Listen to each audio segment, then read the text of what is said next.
I first want to say that my experience with OutSystems has been fantastic, and I think that Charles River, when we looked at trying to design an application, we really were trying to design an application that was unlike anything out there.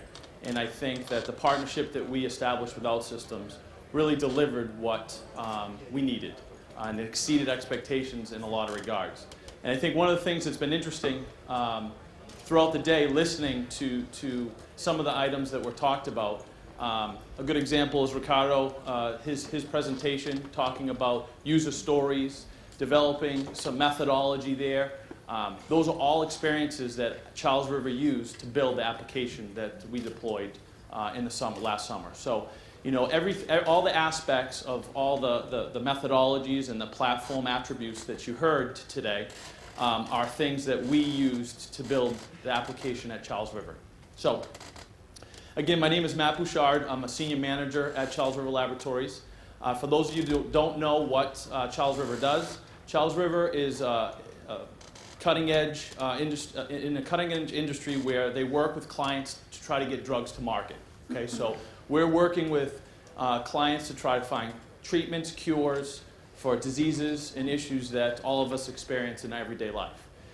So our business model, it's very, very critical that we can do things to accelerate that process, so we can try to help these clients get the drugs to market as quick as possible so we can find treatments and cures for everyone. So the particular division that I work in is a division called Genetically Engineered Models and Services. Okay, so it's a division that actually works with animal models that are going to be used eventually in research. And these models are very, very unique. Okay, these models have human issues, cancer, diabetes, high blood pressure. And we are actually dealing with these models, and they're not our animals. They're actually client animals. So we're a contract service. So you can imagine the confidentiality, some of the litigation around dealing with some of these models. They're high-profile models, and they come into our business, and we need to try to get these animals ready for research. So what we do is the analogy I always use to oversimplify it is like a hotel business. They send animals to us. Instead of a bed, we have a cage. And for services, you can go to a hotel and get a spa treatment, right? For us, we do genetic testing, health monitoring. We really kind of make sure the animals are where they need to be, so when they go into research, they really will lead to a cure or a treatment.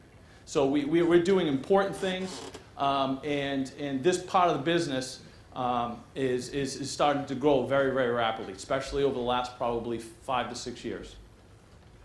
So these animals, because they're very, very unique, they have to be housed specially. Okay? So what we do is we actually, if you look here, you'll see on the side here, they almost look like incubators, if you've ever seen at a hospital.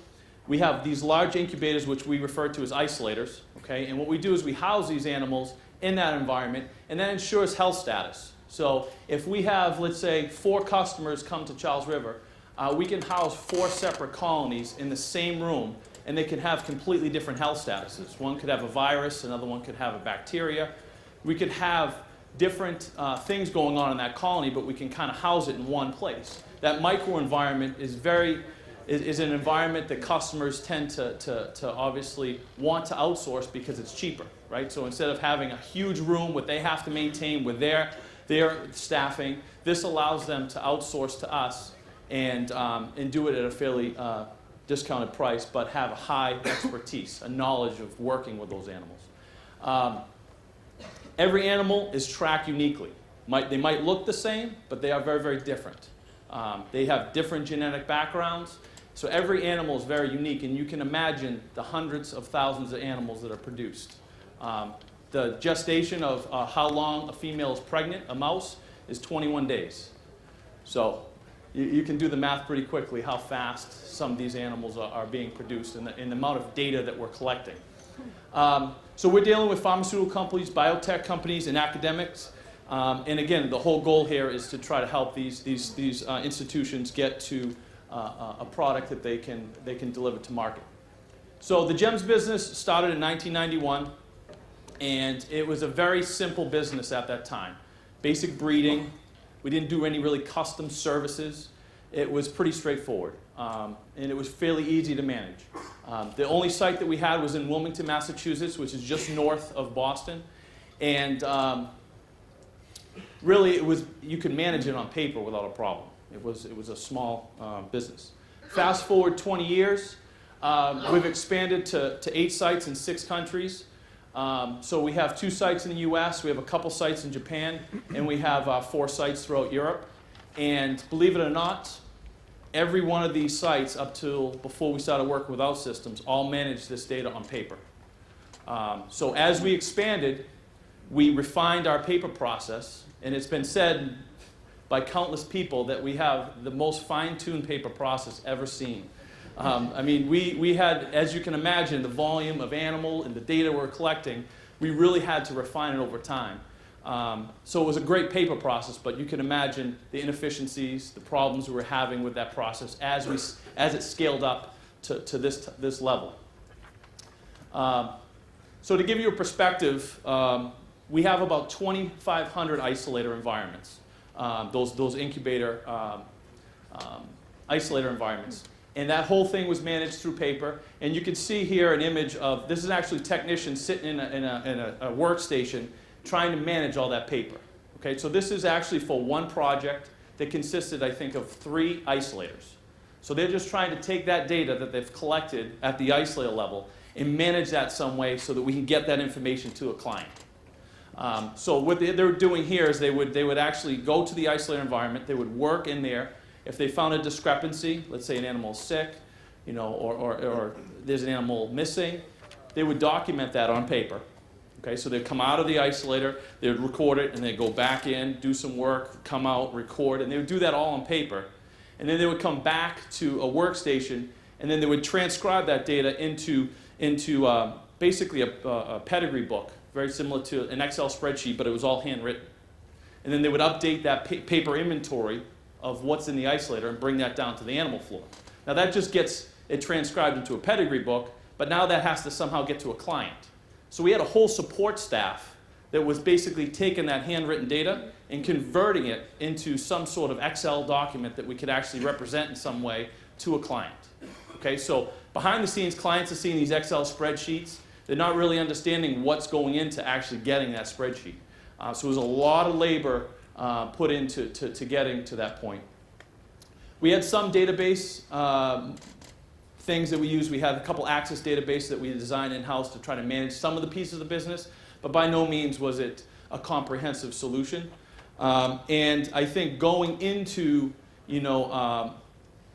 building a database, we really had to kind of look at how high profile some of this information is. A majority of the information is actually stored in high-density filing, very similar to a hospital. This is actually at the Wilmington site, and this actually wraps around 3 walls, just for Wilmington. So, and then you have all the countless ones that are archives and data storage. So, I mean, if you wanted to find about a project that happened a year ago, good luck to you. I mean, trying to go into that warehouse and try to find that data was nearly impossible. So, from the scenario, hopefully you can kind of start to see what all the problems that we're having, okay? We had a lot of inefficiencies. There was a lot of cost around labor. We had people that, would triple check all that. So what would happen is after the technician had that data recorded, we had someone convert it to a spreadsheet, and then we had someone check that spreadsheet, right, before we would even consider sending it out. And a third person would do the final check before we'd send it out. So we had a lot of things in place because, again, we had to have good data. There's a lot of things banking on the data being good. And then you imagine having an animal, 136. Let's say we have a number. We call it animal 136. And the technician actually writes 138. Now, to you and I, what's the big deal? It's just, change a number. But that drastically could change everything. If that technician accidentally euthanizes, or we get rid of that animal, we ship the wrong animal, all of a sudden now that animal doesn't exist. And the customer has potentially spent 10 years building that model. 10 years of money and grants and everything to get that model to where it is, and now it doesn't exist anymore. So you can imagine the implications. Imagine if that happened 3, 4 times, 10 times. Huge, huge implications to not having good quality data. And obviously, we were at a point where competitively, we really weren't where we needed to be. Our competitor didn't have a great solution, but they had something. They had a portal where you could kind of get some of the data in somewhat of a real-time environment, but it wasn't perfect, but it was better than what we had. So we had to step up the game. We were losing business because customer confidence, because again, it's very hard to manage things on paper at that scale. You know, we had to put so many triple checks in there to even get close. And we weren't getting new opportunities. We really didn't have anything to showcase, you know, other than we have this great paper process that's been refined over 20 years, right? So we needed to come up with a solution. So one of the things that was also a challenge is that we had these business problems, but on the IT side, we had some structure there that really kind of limited us in a lot of regards when we started looking at, you know, a solution. So firstly, I think it was very difficult to convey all the problems we were having. Okay, so the really scope of what our issues were. So that was a challenge initially, just working with our IT staff to really get them to understand what the issues were. I think the other thing too is that, as you've heard, you know, the last 2 days here, is that every IT group has certain methodologies or certain protocols or how they approach a problem.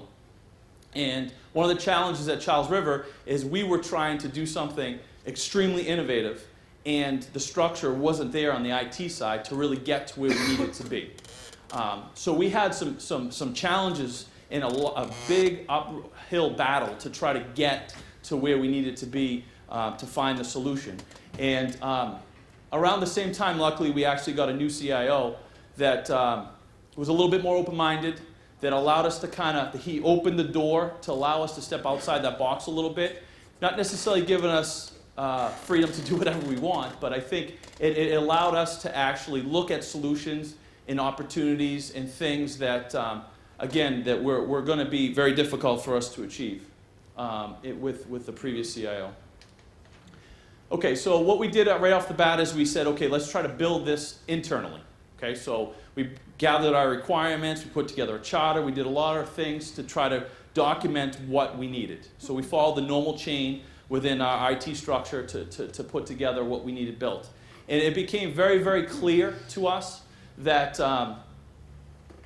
it would take a very, very long time in our IT to build what we really wanted. Okay? We didn't have the resources or the expertise or even a platform to build exactly what we were looking for. One good thing about it was we could build our vision. We had an idea of what we wanted, again, but the biggest thing on the business side was we needed it now. We're starting to lose business. We really needed something right now.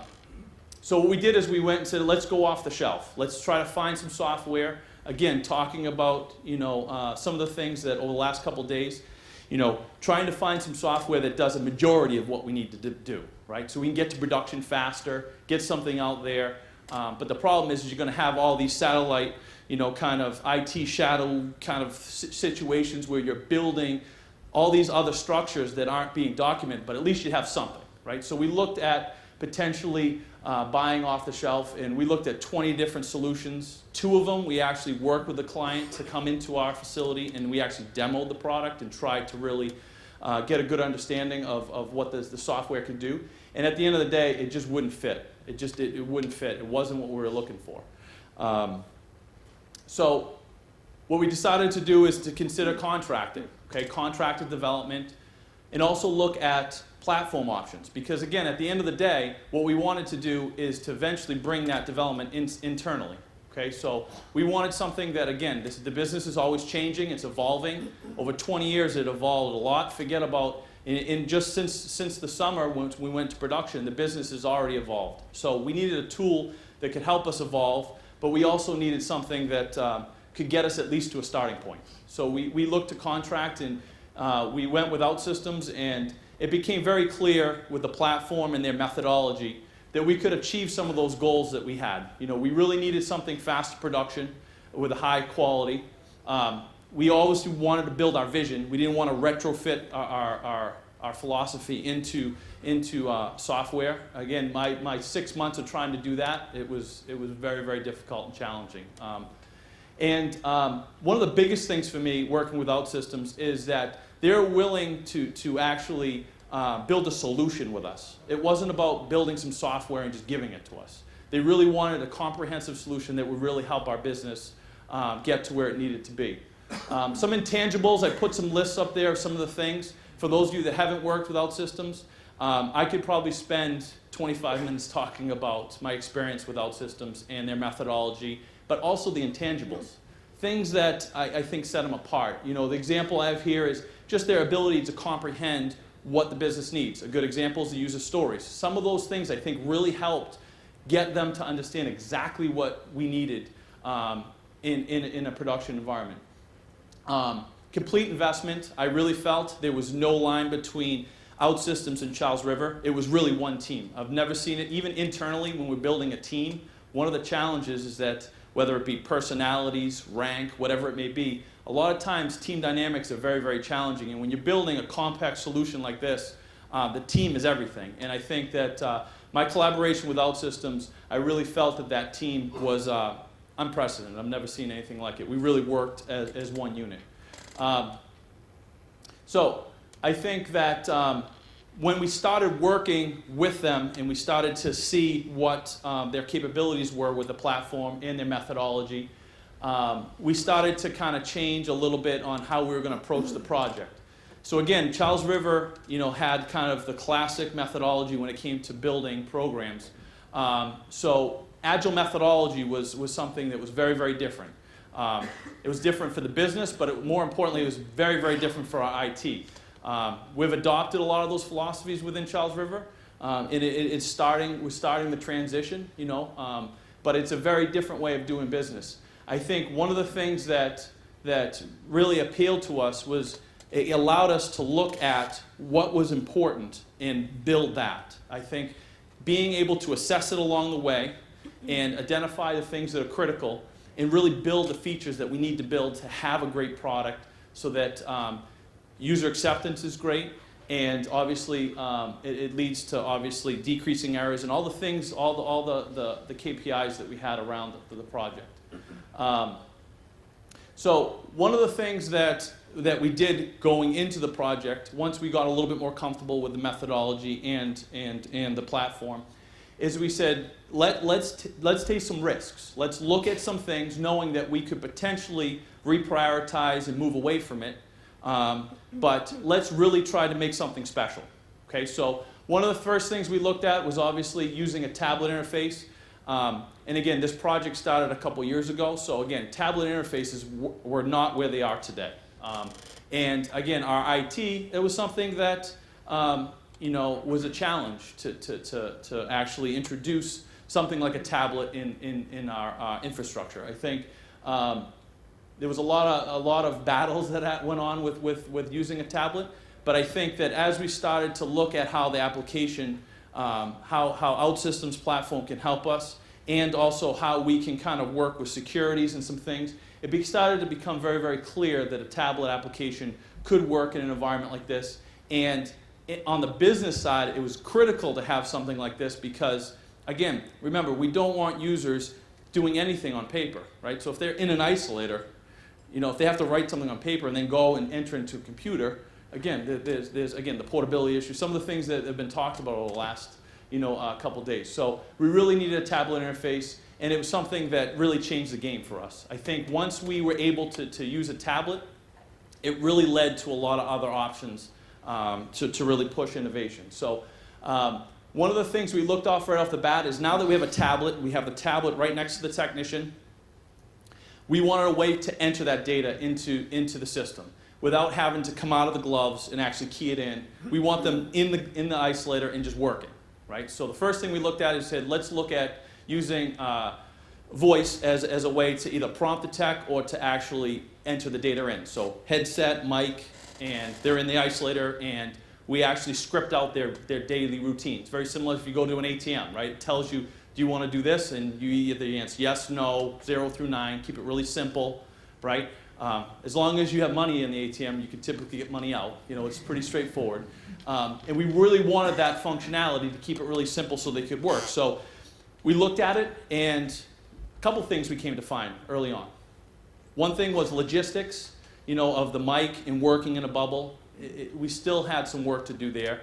The other challenge with it was really speech recognition at that time really wasn't, again, where it is today. So there's some challenges with accents. We have a diverse workforce, and we're saying simple statements like yes, 1, 2. There's no context. It's very hard for that software to do that. So we looked at a lot of things. The other thing was prompting, actually saying, please scan cage 1, right? What we came to find is text worked a heck of a lot faster than they could talk. Right? So you would end up having a situation where it would start to talk and say, please get, it would start the sentence and the tech has already kind of got comfortable with the script and they're moving on, right, before it can talk. So some of these things, it didn't work out, but by doing and approaching it like this, we actually developed a clear script for the technician, right, that instead of actually speaking it to them, we could prompt it to them. So they could read the question, and again, now we got to think about, well, now we have this perfect script. How are we going to get the data in there? So that's when we moved on to the keypad. So the voice kind of failed, and we moved on to keypad. So again, like an ATM, keep it simple. Ask them a question and keep the answer simple. There's a lot of things there that I think are very, very important that was important to our process and our approach, because think about entering a date. That's 8 or 9 characters, right? So that's 8 or 9 chances to make a mistake. If you keep it simple like a keypad and say, how old is the animal? Let's say it's a pup, a little animal, and it's 7 days old. All they have to do is hit 7. They're not keying in a date. So you've just knocked out 7 or 8 chances for making a mistake. So we tried to really increase the data integrity by keeping it simple. And the way we were able to get there was, again, a mistake, something, or we risked it and we tried the voice. Didn't work, but that script that was developed from that actually led to a fantastic application that keeps things simple. And I'll tell you right now, when I go to a client, it is not very hard to sell it. There's nothing out there like it. So, when I go there and I say, this is how we're collecting the data, it brings value to the data that they see, and it set a new standard. One of the other things we looked at was RFID, the use of RFID. And again, for our business, we wanted to ensure that technicians were actually going to the right place and doing the right activities. So again, every animal's unique. The cost of each animal is very, very high. So if a technician accidentally goes to the wrong cage and ships the wrong animal or does the procedure on the wrong animal, there's huge implications of that. With RFID, what we're able to do is actually have the technician wear a reader, very similar to what I have here. They would just wear a reader, and each cage had a tag actually adhered to the cage. So again, if the script that we wrote says, please scan cage 1, the tech would pull cage 1 down and scan it. And they're scanning it in their workspace. They're not kind of doing anything crazy. They just pull it down. So ergonomically, it's exactly what they do every day. And it allowed us to get that validation. So again, if they were to scan cage 2 and say, nah, you'd have to actually scan cage 1. So it really decreased the errors that could potentially happen. Because again, every isolator looks the same. A lot of times all the mice look the same. So you're entering in a warehouse that all looks the same. So we needed to really kind of come up with a solution to really fix that problem. So the RFID was a big part of that. So this is an example of what a technician looks like. Basically what we have is a keypad on their forearm. We have the RFID scanner actually sitting in it's a camera case. So it's like a little protective camera case that sits on a retractable pulley, so they can kind of move it, and it just sits right there. And then they have obviously the tablet. So again, it's not cumbersome. It's pretty much they wear it all day, and they just dock in at each isolator station. So this is definitely something that really changed the game for us and allowed us to really kind of push innovation. Now, once we started building the actual solution and getting a little deeper into it, I think one of the things that was really, really critical to our business, and I think initially there was some fear around it, was the methodology of being able to reprioritize at different points in the project. And I think that as we started to kind of work with OutSystems, and you have users using the system, it becomes a lot more apparent of where your problems are. So some of those problems you can't forecast. You can't really understand what problems you're going to have. But having these intermediate points where you can actually have users touch the system, you can find where the big issues are and fix those issues and potentially enhance that feature if it's a critical piece. And I think that again, that was something for us that really led to an amazing app. You know, it really allowed us to focus on the key features of the system. One of the interesting pieces of working with OutSystems is because they began to understand our user stories and understand kind of the business, they actually helped refine some of our processes even. You know, it actually, the collaboration and working with them, it actually, again, it was that true team mentality, and we're able to refine things as well as obviously build this great application. So there was a lot more to that interaction that we had with OutSystems. So the result is ICM, or Internet Colony Management. And this is an unprecedented application. There's nothing out there like it. It's an international tool. Clients can see things from around the world.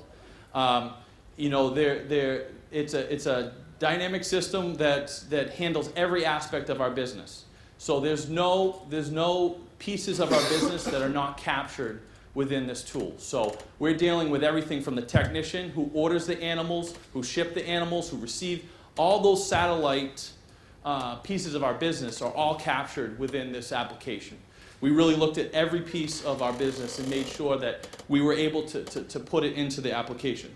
So just some examples. This is a screenshot from a project manager's interface.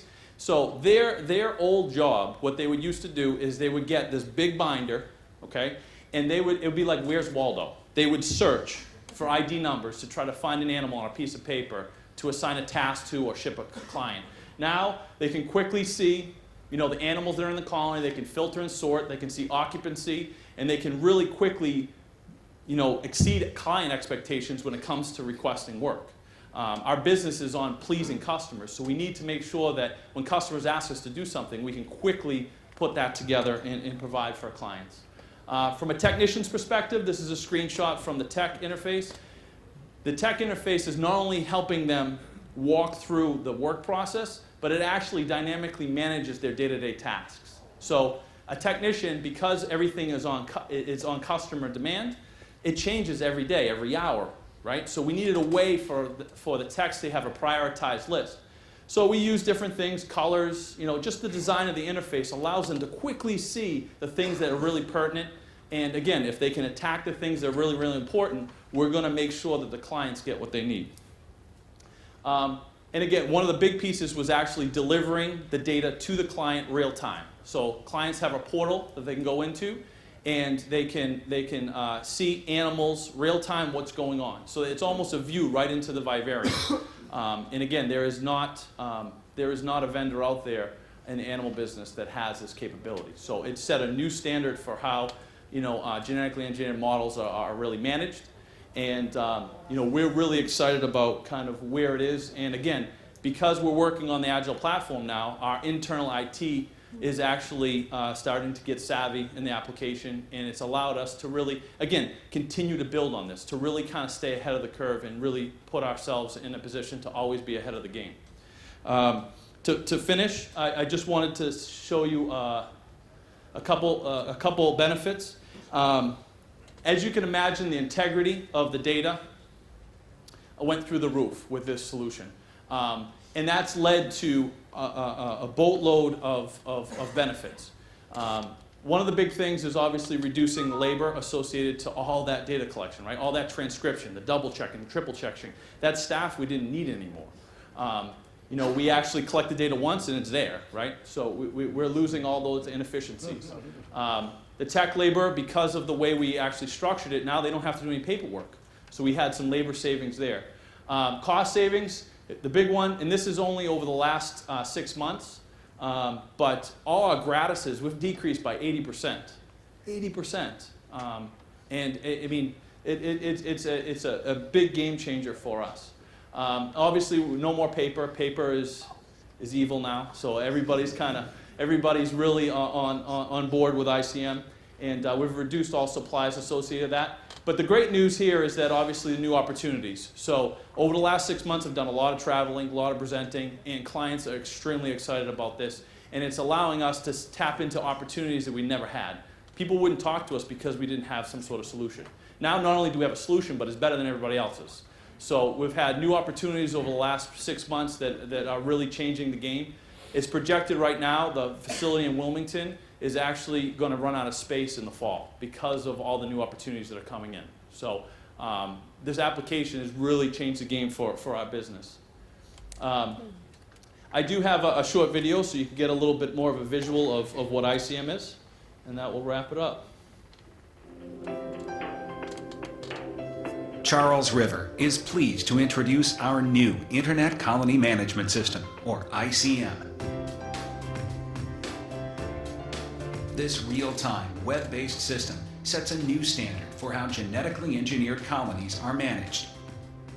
Capturing thousands of data points using tablet computers and RFID, ICM prioritizes tasks and drives day-to-day activities. The data collected in the vivarium is instantly made available to project managers and clients through an online portal. Clients are now able to monitor their colony's progression in real time, as well as co-manage down to the individual animal if they choose. Animal-related task requests and new projects can be initiated through ICM as well. All requests are reviewed by our attentive project management staff. Once a project manager reviews and approves the client request, a plan is automatically generated for the technician to execute within the vivarium. The ICM portal provides a virtual window between our clients and their colonies. With ICM, all your animal and project information is just a mouse click away. All right. All right.